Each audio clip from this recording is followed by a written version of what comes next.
Je voulais vous parler de l'aspect paradoxal de la vie parce que souvent on ne sait pas ce qu'on doit prioriser entre se développer, croître, travailler et prendre du plaisir, se reposer, kiffer, etc. Et de nombreuses fois dans ma vie, je me suis toujours dit là vas-y j'ai envie de travailler mais en même temps j'ai envie de kiffer, ou plutôt par rapport à des achats, à chaque fois j'avais des dilemmes, par exemple quand j'ai faim. Je sais pas si je prends un truc un peu moins cher, de moins bonne qualité et qui va plus me faire kiffer au niveau du goût, ou quelque chose d'un peu plus cher, de meilleure qualité, plus sain pour la santé et qui est aligné avec le fait de me développer. Ça, c'est un exemple parmi tant d'autres, mais il y a plein d'exemples comme ça tout au long de la vie. Par exemple, quand tu dois travailler aussi chez toi, sur tes projets personnels, etc., et que tu as tes amis qui t'invitent à sortir, ou que tu sais pas ce que tu dois prioriser. Est-ce que tu dois taffer pour construire un avenir radieux, on va dire, ou est-ce que tu dois profiter du moment présent avec tes amis, tes proches, les gens que t'aimes, avant de mourir? Et mon avis là-dessus maintenant, c'est que la vie est un cycle entre les phases de développement et les phases de plaisir. Donc, vous allez essayer d'analyser, vous, votre comportement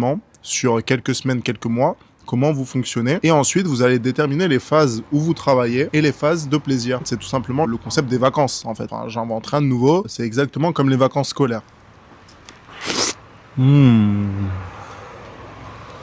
Comment définir les cycles de travail et les cycles de plaisir? Cette question aussi, elle se pose par rapport à l'espérance que vous avez de votre propre vie. Parce que si vous êtes vieux, ou si vous savez que vous êtes un peu mourant, entre guillemets, ou malade, etc., et que vous n'avez plus grand espoir en l'avenir, vous allez justement essayer de kiffer le plus possible dans le moment présent. Alors que si vous êtes encore jeune, en bonne santé, et que vous avez toute la vie devant vous, là, vous allez vous dire, je vais sacrifier 5 ans, 10 ans de ma vie à travailler à fond sur des projets pour qu'ensuite, je sais pas, les 40, 50, 60 prochaines années, je vais pouvoir jouir de la richesse que j'aurai accumulée, etc.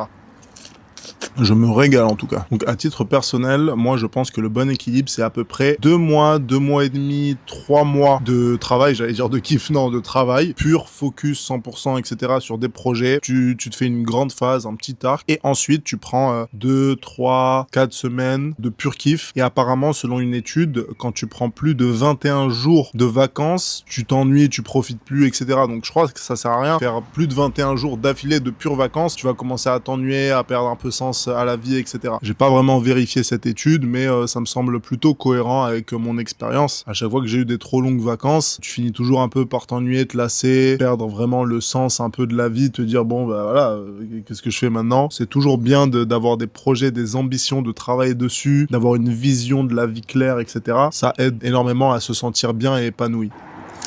Cette question, elle se pose aussi parce qu'il y en a qui pourraient dire, ok, faire que du kiff, on sait plus ou moins que c'est pas optimal pour le corps, ça te dérègle tes récepteurs de dopamine, tu t'ennuies, tu perds sens à la vie et tout. Mais maintenant, pourquoi on n'irait pas dans l'autre extrême? Pourquoi on ne travaillerait pas juste tout le temps? Encore une fois, tu perds sens à ton travail, parce que le travail, ça sert à quoi? Ça sert à accumuler des choses, que ce soit des compétences sociales, que ce soit de l'argent, que ce soit de la culture, que ce soit un capital physique.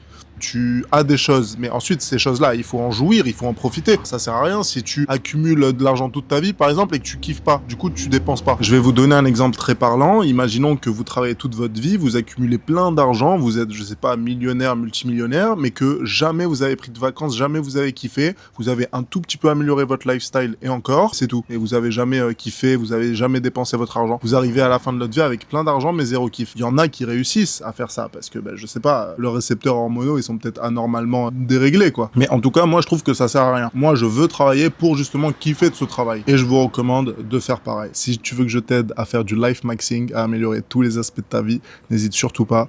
Tu me passes un petit coup de fil dans la description et on voit si je peux t'aider ou pas. Allez, bisous les amis. Ah, et au fait, j'ai acheté des nouvelles chaussures. Je fais que le dire tout le temps.